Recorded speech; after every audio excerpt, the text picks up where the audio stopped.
5 tahun jadi TKI di Korea. Pulang-pulang, aku lihat ibuku dibuang di panti jompo oleh kedua kakak perempuanku. Aku tidak tinggal diam.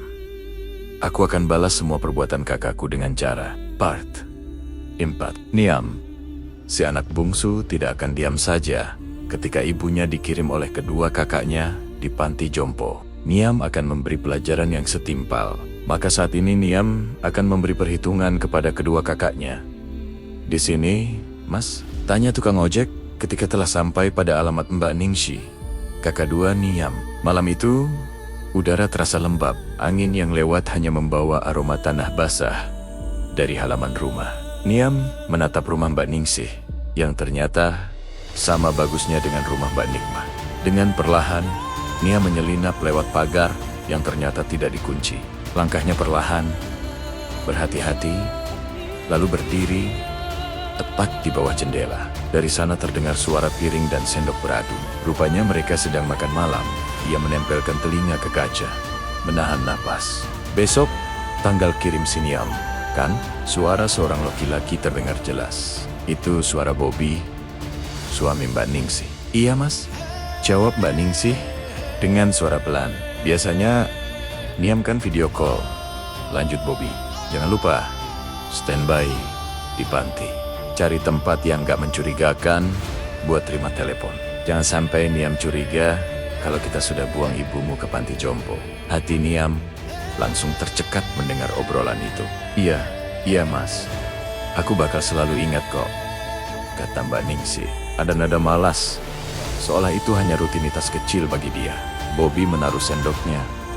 Suaranya berubah dingin. Aku cuma ngingetin, kalau kamu sampai lupa, gak akan ada uang gratis lagi.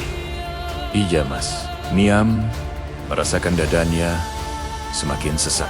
Selama ini, tiap bulan ia rutin mengirim uang dengan penuh semangat.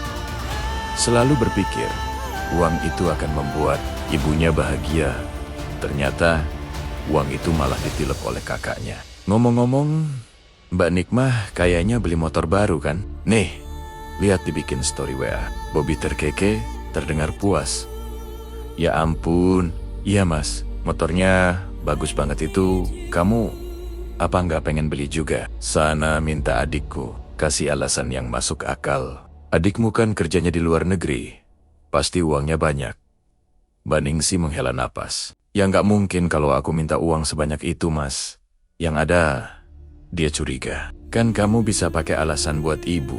Kalau tentang ibu, pasti dia mau ngasih. Percaya sama aku deh.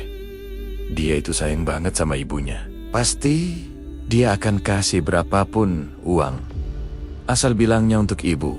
Niam langsung ingat bulan kemarin, ketika Mbak Ningsih meneleponnya dengan suara penuh haru, meminta uang untuk membeli kursi goyang agar ibu lebih nyaman. Niam saat itu langsung percaya.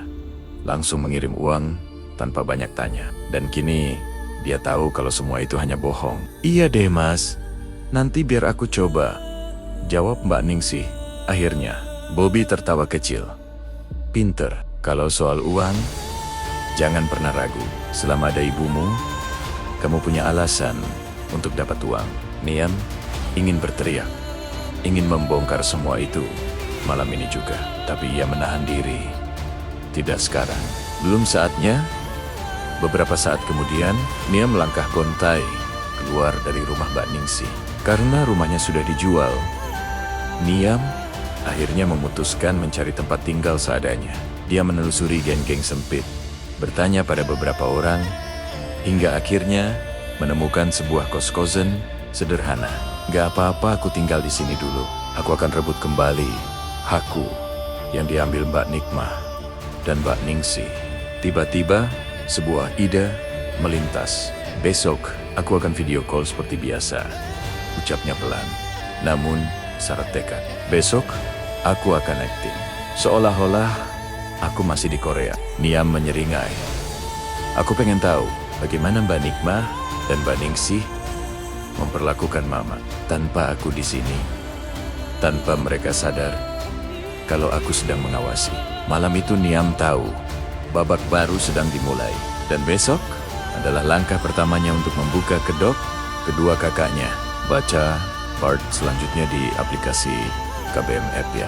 Judul Ibu yang Dibuang. Penulis Dewi Deyu.